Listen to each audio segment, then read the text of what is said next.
Hi, everyone. So I hope you can all see me and hear us. And if you can, maybe give us a sign in the chat. My name is Roxana. I'll be your MC for tonight. Just a few sentences about myself. I'm a cognitive data scientist, and similar to Jonathan, I also situate myself between interfaces of fields. So I'm really happy to be emceeing this talk. And with no additional comments, it is my pleasure to introduce Jonathan Peck, a full stack developer with 2 decades of industry experience who constantly strives to make technical concepts digestible. What should academia do every day, but it doesn't. Demonstrating the value of new technology at every level from developers for execs. A really impressive CV, former speaker at Developer Week, OSCON, AI Next, O'Reilly AI, ODSC, API World, developer and advocate at Mass General Hospital, right up my alley, Cornell University, Algorithmia, and currently technical advocate at GitHub. And I will be moderating the chat, so please don't hesitate to post any questions you have throughout.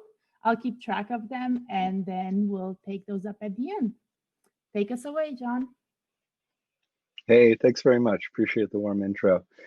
So hi, yes, I'm John Peck. I'm technical advocate at GitHub right now. If you want to connect with me, please feel free to reach out at PeckJon, that's PeckJon, on Twitter, LinkedIn, GitHub, pretty much all the socials. And I welcome you very much to abusing your CI/CD with machine learning. So without further ado, let me jump right in. I know we'll be on a moderately tight timeline. So a lot of you are probably pretty experienced machine learning developers, I would assume. I want to warn you, I am not. I play around with machine learning here and there. I use it where it's useful. I wouldn't consider myself an expert. I'm much more of an integration and DevOps-y type of guy. So, you know, bizarre and storied history there for sure. But as you can see at the very end, that's just really kind of where I've been playing with ML the last few years. So that said, I'm going to mostly stick to some very simple things on the ML side. This is a proof of concept. I'm going to more or less use linear regression in most cases, so excuse the simplicity, but I hope that there will be some useful things for you to learn about how DevOps and machine learning work together in this talk. So that's where I'm going to focus most of my time. By the way, I know that you're going to have lots of questions during the chat, during the talk. Go ahead and put those out there. I'll try to address them at the end. I mean, not get a chance necessarily to during the course of the talk. So DevOps itself, right, what is it? So for anyone who doesn't happen to be familiar already, development operations, really this is both a series of technical and cultural concepts that change how we do development, right? Some of you may be used to the old waterfall method if you've been in the industry long enough, right? Most of us nowadays are doing Agile, so doing these fast iteration cycles, right? And to support that, we have a lot of technical components, things like Kanban boards, which allow us to do project management efficiently and asynchronously, collaborative code control like Git, which allows us to make changes to code and then issue a pull request and other people can come and look at it. Continuous build, test, release tooling. So that's a lot of where I'm going to talk about here and how machine learning fits into that. And then monitoring infrastructure on top of that. But it's not just tooling, it's also cultural, right? It's about having that mindset that the code I'm putting out there is going to be open, visible to my team, even when it's imperfect. We're going to have a collaborative approach to how we work together, and we're going to maintain a more or less egoless mindset to our code. We can put something out there that's imperfect, and we can be okay with that. We're not our code. We are people who are trying our best and who can learn from each other and teach each other, and that's really part of the objective, right? So this DevOps mindset covers both of those. Now, when we look at a modern developmental workflow, there's lots of different ways to approach this, but for most people, it looks more or less like this. You spend a bunch of time planning and then maybe writing some code, but that code doesn't necessarily go right into the main branch of the project, right? You're maybe checking out some code that's already there, maybe something somebody else has worked on. You're making some changes to it, and then you're pushing that out there as a new branch, a new version of that code, but you don't immediately just squash it into the main line of the code. What you do is you create a pull request. You go out and you say, hey, everybody come look at this code, anyone who I want to have as a reviewer, let me know if you think this is okay to add into the product. Does it meet the needs that we spec'd out? Does it pass the tests that we expect it to? Does it meet our style guidelines? Is it readable? Are there massive flaws in it that could be a problem? If people more or less agree that it's good to go, then go ahead and you merge that. And that's when you move on really to the CI/CD portion of your development workflow, right? This is where automation comes along and it does the build for you and it runs tests against it for you. And this again is a departure from what used to be like 10 years ago. I remember in my first real professional position 20 years ago or so, we actually had one person who was responsible for all of the builds and tests. We would finish up our code, we would integrate it, we would walk it over to him on a USB stick, and then 2 days later, he would turn around and say, okay, code's good, it works the way we want it to, it passes all the tests, and now I'm going to hand it to the next guy on a USB stick, and they're going to push it out there, right? Nowadays, the world is very different. In a smooth operation, people merge their code in. Automated systems will compile whatever artifacts we need, run whatever tests we've created against that code, verify that it looks good.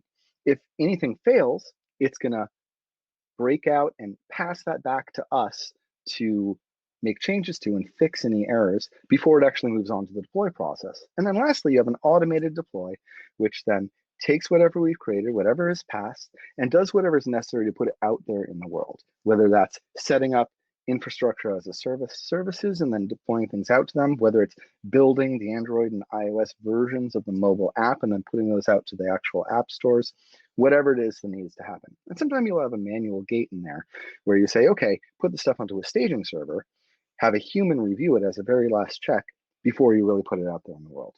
Lastly, we have some sort of monitoring. So once our code is actually out in the world live, we have something that's looking at it actually running in production and just verifying that, our hosts continue to stay up, our services continue to perform, and alerting us so that we can then react if something goes wrong and fix that. Now, when we take a look at this whole kind of end-to-end, there's a couple of things that are obviously out of scope of what we really want to talk about today. The planning and the actual coding, not really part of CI/CD. The hosting and monitoring, that's really about the platform we're running on. I want to focus on this middle box here, the version control service paired with the CI/CD. Now, you can have these as separate tooling, certainly.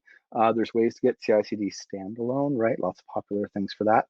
But there's a few services that will do both of these all in one place, which is really convenient for developers because they are going along, you're writing your code, and then you want to deploy it or you want to see how the deploy process is going right there in the repo. You can just switch over to a different tab and see what's happening. There's a few different companies that provide that. Of course, I'm a little bit biased working for GitHub, and that's what I'm going to run this whole experiment on and demonstrate for you today. So we have the classic uses of CI/CD. So these are things that we're used to on a regular basis. You want to trigger on some change to a monitored branch. Somebody merges a PR. You're going to do some build process, creating your environment. Usually you're starting with a clean environment, pulling dependencies in, compiling your code, running whatever test suites you want against it. If there's errors, kicking it back. But there's some a little more esoteric things, like say checking for compliance issues, verifying that your licenses are all in line with what the company expects, that there aren't any exposed tokens, no passwords in the code that could be a problem if they leaked out into the outside world, right?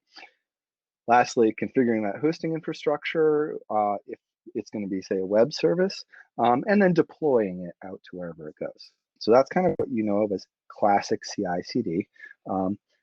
By the way, quick side note there, if you're interested in things like, say, checking for exposed tokens, check out that URL in the corner, github.com/features/security. And by the way, because I didn't mention it verbally at the beginning, let me also say that the slides for this are at bit.ly, bit.ly /dev global 20, all lowercase.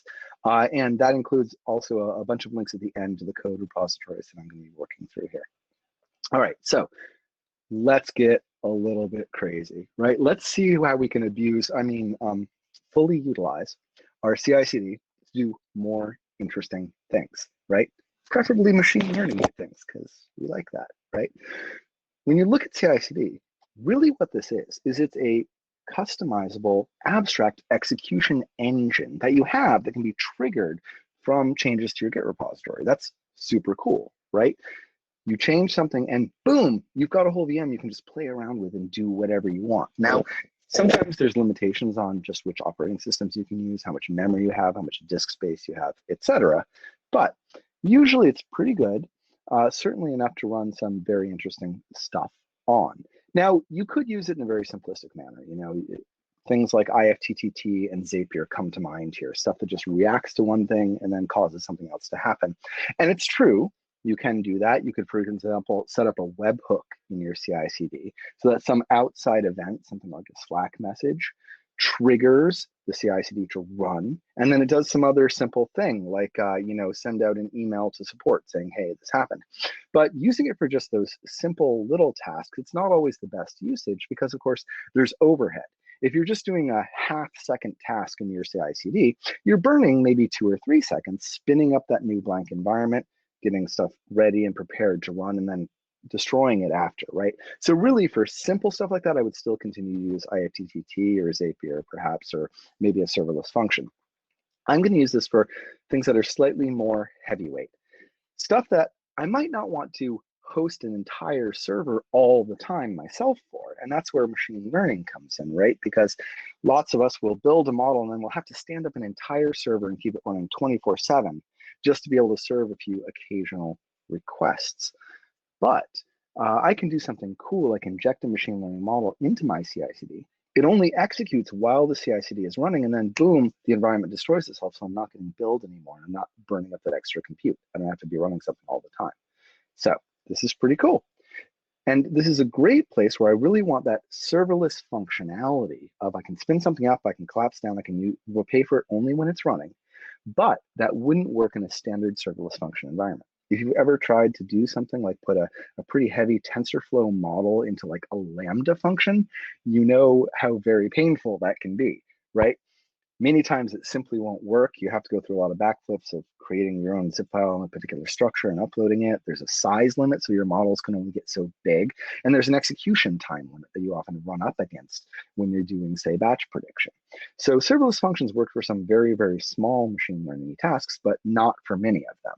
So CI/CD really occupies that space in between having a simple serverless function that only runs when you need it and having a fully hosted server. It's that transit environment that can still be pretty heavyweight.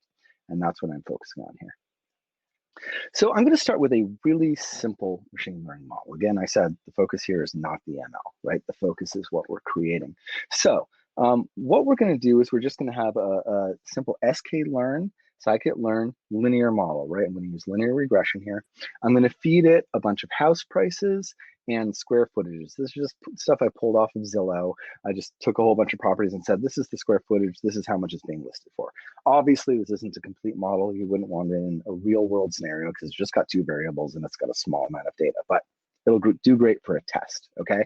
So pretty straightforward. I read in that data from my prices CSV. I build my linear regression model, I fit it, and then I can utilize it for making predictions, right? So this is what I would do locally on my own machine. And I'm going to take all that code and I'm just going to drop it into a repo.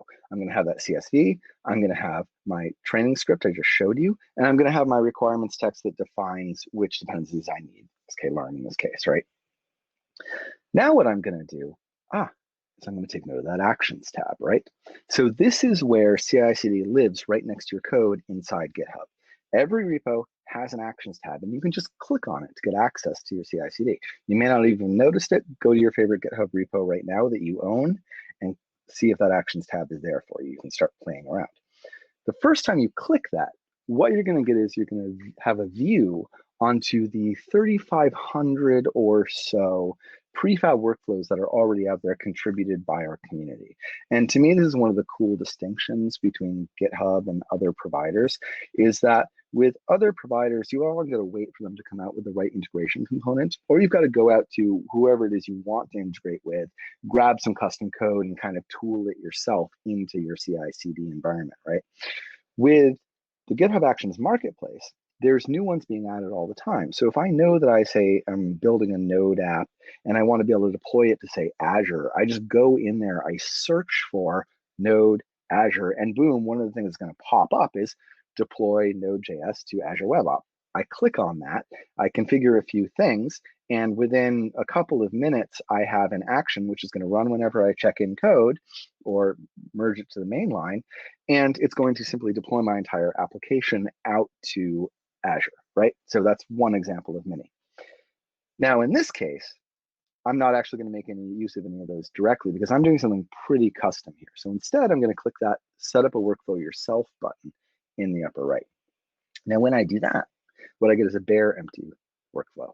So this is a very simple hello world. This is what every action starts out as. Really, it's just a YAML file that's kept in a special folder, .github/workflows. And then each separate YAML file in there is a different action that I can execute, right? Each action has a few different parts. I'm going to step through exactly what those are in just a minute. What you see on the right there, by the way, is the documentation. So I'm starting to create a workflow here. I'm like, how do I do it? Well, the documentation is right there next to me, and I can start looking up whatever it is I need to do inside that documentation. And while I'm looking at that, I might notice, oh, hey, what about the environments I'm allowed to run, right? So I can see that there's a runs on entry inside the workflow, which basically defines which environment I'm going to be executing on. I'm certainly used to having Ubuntu. I'm occasionally used to having Windows available as a runtime environment, but Mac OS is fairly unusual. And so I'm going to give this a little twist and do something fun. So any of you who are iOS developers, you may have come across this already. Apple has a framework called CoreML, and CoreML only runs on iOS and OS X. It doesn't run on any other operating system. So this presents a problem for people who are developing, but they want to be able to test what the actual predictions are going to look like. They may not have an iOS or OS X based device. They may not own a MacBook or an iPhone. And this comes up surprisingly often because, even though the initial developer might have, someone else who's, say, vetting the code or who's responsible for your DevOps might not, right? So how can they actually test that this will work without one of those physical devices? And that's where having an OS X runtime environment right in your CI/CD is kind of cool. And I'm going to make use of that because why not, right? So what I'm going to do is after building that scikit-learn model, I'm going to make use of the CoreML tools provided by Apple, and I'm going to convert that sklearn model into an Apple CoreML model. And I do that by just using coreml.save, and that serializes out my scikit-learn model that's in memory as a CoreML model that'll run on an Apple operating system, right? And then I just print out the fact that I saved it. So that's just what I'm adding to my train.py for actually creating this model and then serializing it out. Run locally, that would be on disk, right? Now, I'm also going to write a predict.py, and I'll show you what this looks like in terms of what you do, right? So pretty much the same as you might have done with other machine learning models. First, you're going to deserialize the model from disk, and with Apple ML, you do that by just calling ML model and giving it the file name. And then what I'm going to do is I'm going to read from a file called input.csv. So you saw my training data. Input.csv is just simply a list of square feet of the houses that I might be looking at that don't have prices yet, and I want to predict what those prices should be, right? I'm going to read through that, and then I'm going to write a file called output.csv, and I'm going to run the prediction for each line of that, and I'm going to write the results all to output.csv. So pretty much all I do here is if I've got a file input.csv on my machine and it's got a list of square footages, I run predict and I get out my output.csv, which contains all of my predictions. Pretty straightforward, simple stuff, right? So let's get interesting with this. Now what we're going to do is we're going to take this And we are going to actually put this into our actions. And what we do is we create a workflow with these parts I'm going to walk through here that'll actually execute these scripts whenever files change.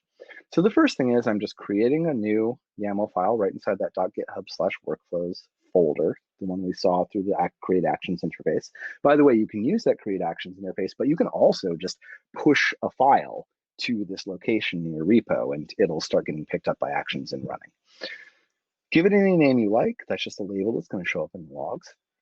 And then tell it when it should run. So on then can have as many triggers as you want. One of the most common is push. Again, this is all in the documentation, but push simply takes a set of paths that it should watch. And if somebody pushes to one of those paths, then this is going to execute, right? So if I go and I update, say, my training data by editing prices.csv, then this action is going to be triggered because it'll see that change to the file on the main line. And I could restrict specific branches if I wanted to. And then it's going to move forward. Next, I have a list of jobs, and I can have as many different jobs as I want. I can tell each one what operating system it's going to run on, and I can have more than one operating system here if I want. So I can actually be doing parallel builds on multiple operating systems if I so desired. Also, I get to define some other things about the environment. I'm creating here what's called a matrix build. Now, right now, it's only got one element in it, but I could specify there more than one Python version by just adding to that array. So I might do 2.7, 3.6 if I wanted to test it out on both Python 2 and Python 3, for example, right?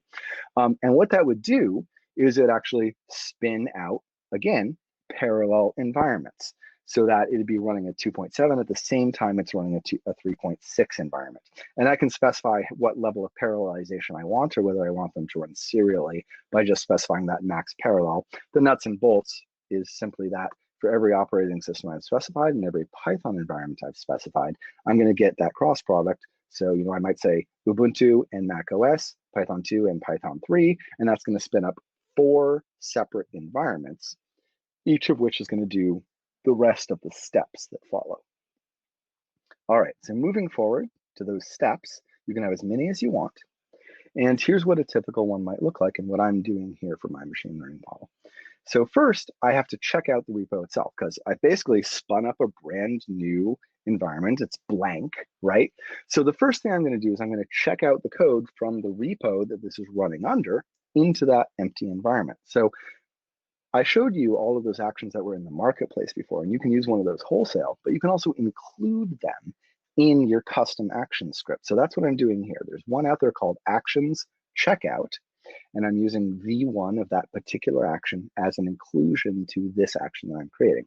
And action checkout is pretty simple. It basically just says, hey, whatever repo I'm running under, go and check it out and get all of those files and pull them into my local directory, right?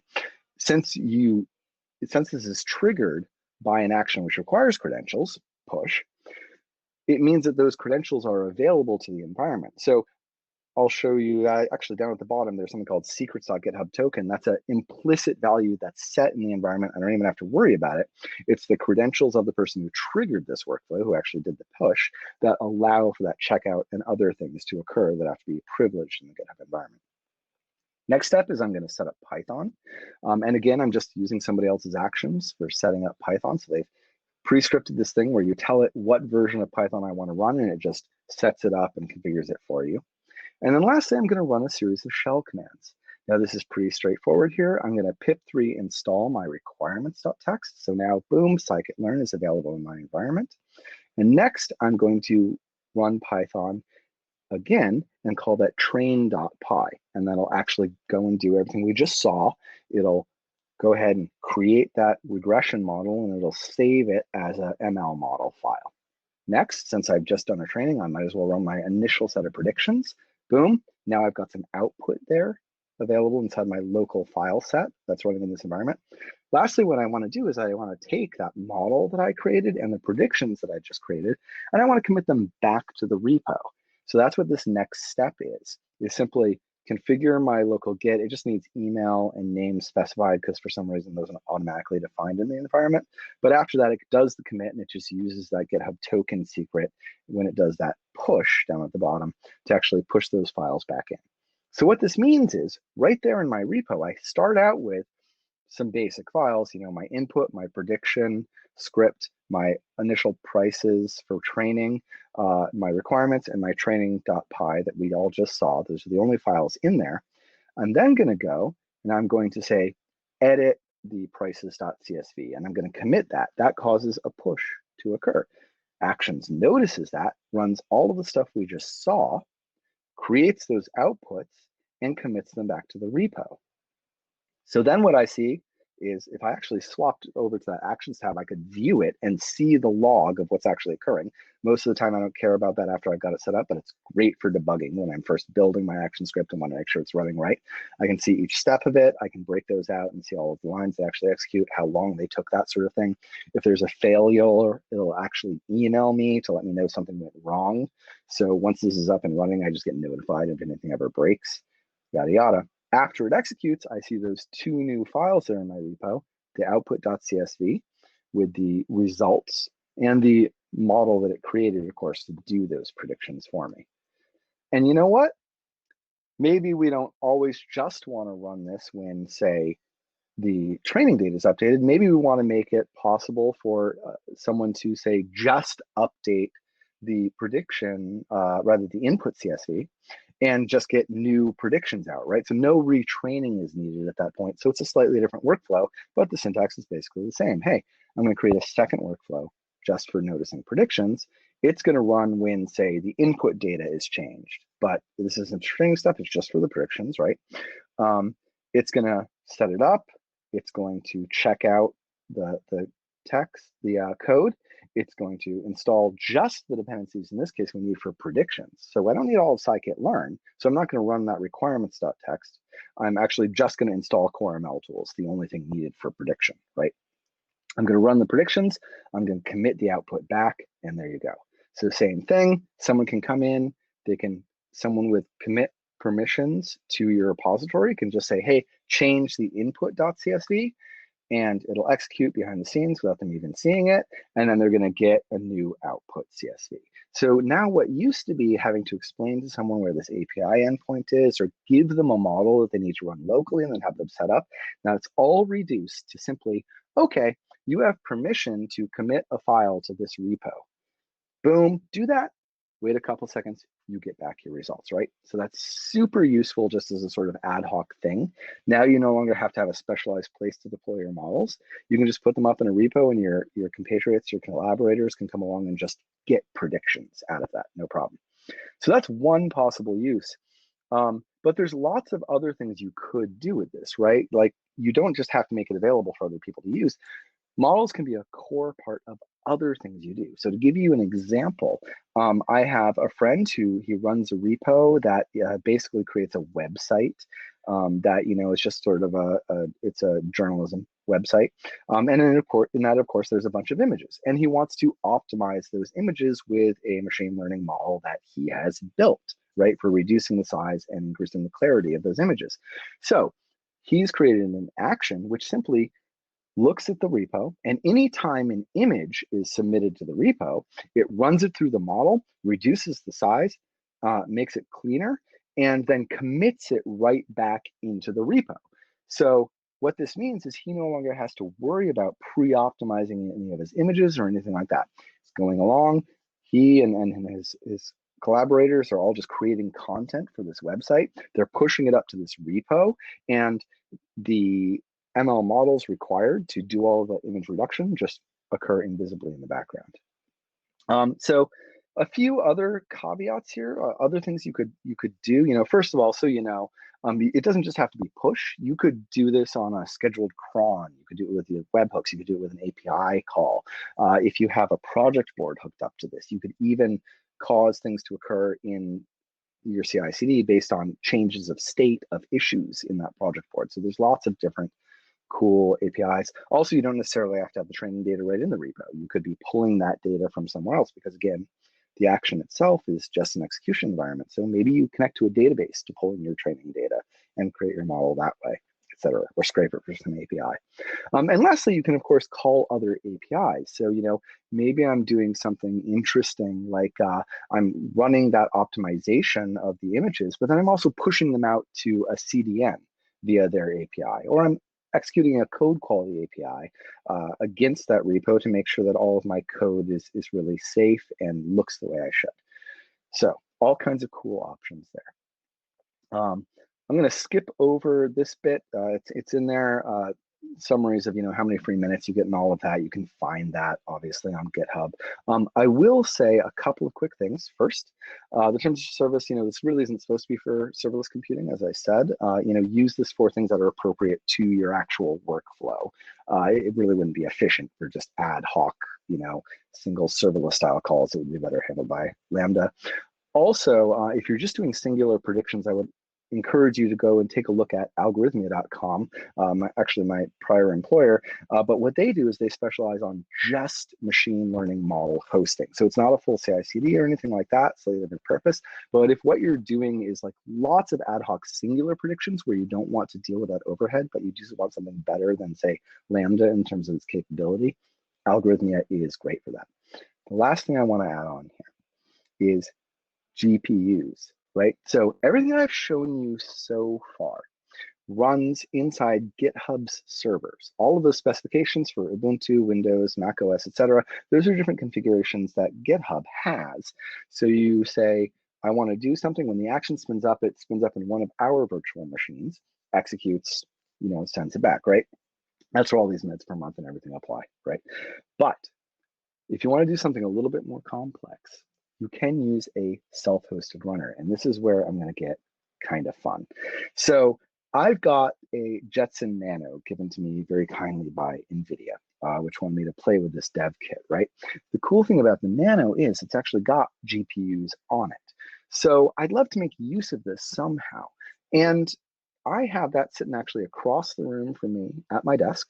I want to be able to hook a GitHub action into it so I can make use of the GPUs on that to do some deep learning models, right? But I still don't want to have to build lots of glue. I still want the action CI/CD syntax, the YAML files, all of that to run the way I just said. Fortunately, it's really easy to hook in. So what you do is you go into your repo, you go to the settings tab, and you find the actions section. And then you'll see that there's an option there for self-hosted runners. And I just click that add runner button right there. What it then does is it gives me a script that I should just pull down and run on my local machine. So I did that. I copied the script from here. I ran that on my Jetson Nano and it configured itself. And now it's got something sitting there listening so that anytime actions says, hey, I should use this particular runner, that server basically will respond on my Nano and make use of all of the hardware capabilities of that device. Then I go into my workflow, and instead of using runs on Ubuntu, Windows, OS X, I say runs on self-hosted. And that tells this particular action to, instead of running on one of GitHub's prefab VMs, to go find that self-hosted runner, the Nano that I just connected, and execute on that, and then come on back, right? All the other syntax is identical. So what I did just to test this out is I made a quick little script. Again, this is just to test it out. Obviously, I'm not doing anything mind-blowing here. I'm just basically saying, hey, can I actually do something on a GPU? This would fail if I executed it on any of the default GitHub hosted runners because those don't have GPUs, right? So I'm just going to create an array. I'm going to call GPU array to GPU. I'm going to run pow on it, and I'm going to get the results, thus proving that I've actually executed something on a GPU, right? Go ahead, and I run that. Same exact thing. I can see the output right there in the Actions tab with all the logs. But if I go over and I look at the actual screen of my Jetson Nano, I'll see right there it was listening for jobs. And then up, it got this job it was supposed to execute. It ran it, and it sent the results back to my repo. So Pretty cool. I've now used all of that GitHub Actions machinery, but I'm executing on whatever custom hardware I want. And that could be a physical device, but it could as easily be something like an Azure machine instance that I've configured that I have running for some other purpose most of the time that has GPUs, but I can also add a self-hosted runner instance into that, so that machine can now have dual use. It's doing whatever it normally does for serving, but by the way, if I ever run an action that needs a GPU, it's just going to boom, go hit that machine, execute there, and put the results back into my workflow. All right, I've just about come up on time, but we have, I think, some questions sitting in the chat. So I'm going to leave you with this screen, hopefully, and please feel free to go and grab this presentations, bit.ly/devglobal20, and that code there at github/peckjohn/CoreML_GH actions. You can clone that and do everything I just showed you right here and test it out in your own. If you have any problems or anything, feel free to reach out. And again, PeckJohn on Twitter, LinkedIn, GitHub, feel free to hit me there. And with that, I'm going to step over to the questions window, and Roxana here, I'm sure, is going to help walk me through this and see if any questions have come up, but I'll try and skim through as well. Thank you so much, John. So it's actually one of my first sessions to moderate where the compliments are more than the number of questions. Either it's silent, but this time Thank you. I'm blown away versus very cool, awesome presentation far exceed the number of questions. But one interesting question was, what's your take on how GitHub CI/CD offering compares to GitLab's? Yeah, absolutely. That's a great question. First of all, we both occupy slightly different places in the market, right? GitHub has both a community offering and an enterprise offering. GitHub's community offering, one of the things I say about it is it's really, as much as it's about the functionality, it's about the community behind it. One of the things that I really love being here at GitHub is seeing how many developers we have utilizing our platform, and that really changes our product direction. Because every time someone comes along and says, hey, there's this problem with this feature that's not needed, we have enough community out there that we can see there's a lot of people that really want it. We can test it out and say, hey, does it play the well it should, how it should with our customers? Do they really like that?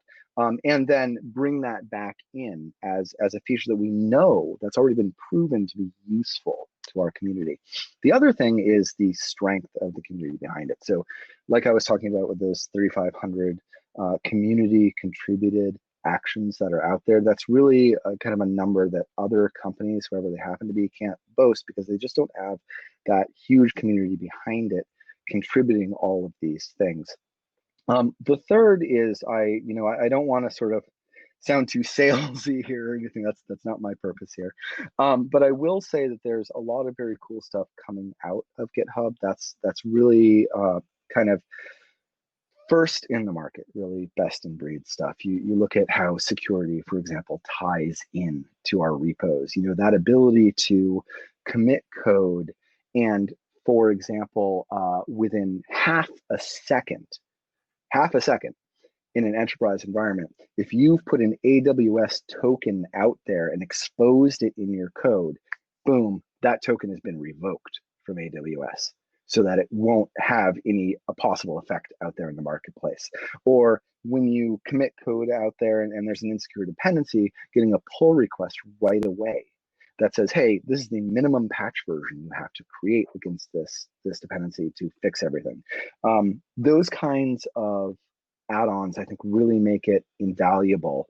And in a lot of cases, those are the part of the base product. They're not things you have to add on and pay for separately. So they're super powerful for our community. Thank you for that. So Relove just posted an interesting question now. We're deploying a model as a service, and one of the challenges is faced with integrating trained models with the API. Can we use GitHub as a repository for the model files, Pickle? And how do we deal with the large size models? Right, absolutely. Git LFS is certainly your friend there for large file hosting. So that's certainly one way to handle it. The place that you want to think about with those models is, first of all, exposure and meaning, right? So do you want that particular version of the model you have built to exist inside your repo for a number of different possible reasons, right? One is, is it okay to expose that built model to all the people that are using the repo? So that's your first question, right? The next is it meaningful in its transient state? A lot of times you're building a model that's going to be identical every single time you build it. If you know the version of your data that you're pulling it from, if you know the exact version of the dependencies that are being used to train that up and then serialize it, then it's completely reproducible. And you don't necessarily have a reason to actually store that particular transient copy of the model in your repo. Okay, so that's one answer. If you do have a reason, GitLFS is your friend. In addition, you could also do something in between. Because Actions is just an execution environment, you could put a sideband attachment of any file storage you want on there. You could attach to an Azure Drive, for example, or to blob storage in AWS. And you can push-pull out of that blob storage just as you would from any native environment, right? So a third possibility is simply that you do all of your prediction and building. It's all right there inside, say, Actions, but the actual storage of those artifacts that maybe don't need to be part of the Git repo itself can still be sidebanded onto some other file storage. And we have another question that just came in. How do you recommend model versioning integration with GitHub Actions CI/CD? Right, absolutely. So I think, yeah. So I think part of its answer there, like you could use GitLFS and you can do versioning on top of that, to my knowledge. Another thing is, you might want to think about how you're versioning your source data, right? So if something is completely reproducible, really that's dependent on the version of the source data as well as the version of the code that it's executing on. Right, so that's something you want to think about is having those artifacts have metadata attached to them where, say, I build the model, but then I also build out something, it may even just be a text file that lives next to it that says, hey, it was this version of the data that I used, probably like a timestamp, some kind of representative hash, that sort of thing, and the list of exact dependencies I used and that sort of thing, or a hash representing the code at that point in time that was used to execute it, right? Just the Git hash. So that's another way to do that. Again, if you're sidebanding, just keep that next to it inside your sideband storage. We had a question that I think you mostly addressed, but just in case, what kind of servers are available behind the Actions? So like right, yeah. So you've always got OS X latest, Windows latest, and Ubuntu latest. Right, and I think those are exactly named like that, Mac OS latest, right? And that's just basically a step behind whatever's the current production version of each of those. And we have, scheduled releases that we announce of like when we're upgrading to each one. That said, you can also like past versions, and we keep quite a few of those around, but to get the full extensive list, you'd have to go to github.com/actions and read what it currently is. I don't have it all memorized, unfortunately. And by the way, that'll be the same answer for, I saw there was one that rolled up about, what's the memory, what's the disk storage available for each one. Again, sorry, it's not all in my head, but github.com/actions, and you should have a table right there that shows it all to you. Perfect. Can the push or trigger be from another GitHub repository? Yes, absolutely. And that's where webhooks come in really useful. And I think there's also a specific action for tossing from one to the other. I forget the name. But yeah, it's pretty straightforward. You just have to have, whatever that user identity you're running under, you have to have permission to call the other one as well. If that's local, obviously that's not a problem. Otherwise, there's ways to inject secret keys and that sort of thing into the environment for you so that you could have, credentials being proxied along from one to the other. But yes, you can basically sort of, call one action. You can have as many steps as you want in that, but maybe at one point then you want to make like a webhook call to another action and trigger that, or even have a sort of map reduce kind of approach to what you're doing if you want to call out to mini branched actions and then reduce the results back inside the main action. That's entirely possible. It's in code. right now. You still have to write your YAML file. It's not too bad. But we don't specifically have a sort of like Zapier or IFTC like UI for that yet. Yet being the keyword. Nice. So I think that concludes our questions. I would like to really, really thank you and our attendees, and not just for the presentation, but for staying quite a bit over time to address all of the questions. It was enlightening for me. I have a lot of learning to do. It's a super fun world. Definitely. Thank you so much. It was a pleasure. Well, thank you. Really appreciate it, and appreciate everyone who stayed on. Love talking to you today. I'll close up my video, but I'll actually hang out on the chat for just a bit, see if there's any lagging questions that I can answer over text. Perfect. And Thanks someone was saying the links weren't clear. So remember, you can just access the slides and then you'll get them directly.